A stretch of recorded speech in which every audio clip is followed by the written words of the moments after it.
So the climate here is generally pretty humid and can be quite wet.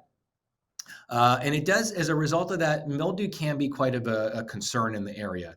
Now, temperatures near the coast do tend to be mild in the areas like the Salnes Valley that we talked about earlier, and they're very Atlantic. But as you move inland to areas like Condado do Teia, this is where you do get some of those warmer areas, and you can see temperatures reach over 100 degrees in the summertime. I think it's a little hard to imagine that in a place that, that looks like this, but it does, trust me, it can get over 100 degrees there. Now, there are multiple rivers that run through. In the top left here, you can actually see the 5 subzones again. And as we were just talking about, basically we have a maritime climate here in the region, with along the coast especially, and in the northern part in Ribera de Ulla and Baldo Salnes, you do get heavy rainfall and higher humidity. And Condado do Teia, as I mentioned before, is warmer. Now, some of the threats in the area, you do get strong winds off of the Atlantic, and as a result of the cool temperatures, you can have frost and hailstorms, and even extreme sun in the inland areas.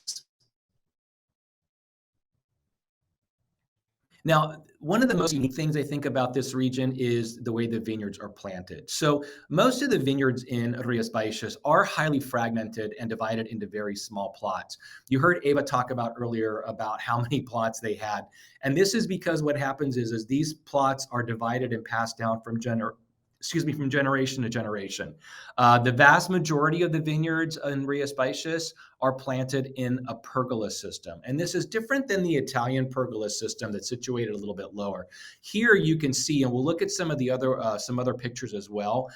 These are typically in much higher settings so that you can actually walk, for the most part, underneath them.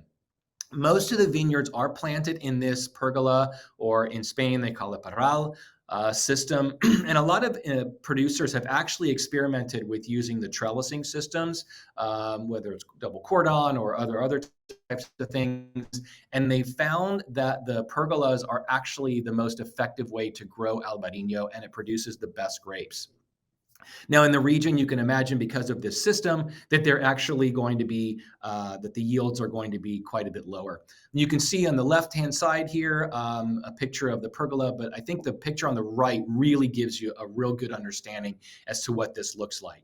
And so they're typically situated about 5 to 7 feet above ground. You can see the people underneath here reaching up. And I mean, the amount of labor and how intensive this is to actually pick these grapes and to work the vineyards is quite difficult. Now, the reason that this was done is there's multiple reasons. Number one, you get more sunlight exposure, and number two, and in many ways as important as number one, is the canopy ventilation. So because of the humidity in the region, you get these winds that come off of the Atlantic, and they blow through, and they have to remove a lot of that moisture that can gather on the grapes and on the vines here. Now, you see here it says it's challenging and expensive because everything is manually done. Now, part of the reason too why these systems were actually used in the past was because traditionally they would grow second crops underneath the canopy. And so a lot of families, this was their sole source of sustenance. And what they would do is they would grow the grapes on the top, they would grow potatoes or other greens on the bottom that they would use at home as well. Now, soil-wise, the soils in Galicia, in this part of Galicia, in Rias Baixas, are predominantly granitic soils, and there's granite subsoil, but on the surface you actually have some granite, as you can see on the bottom left, but you also have this granitic sand type of a soil called chabre.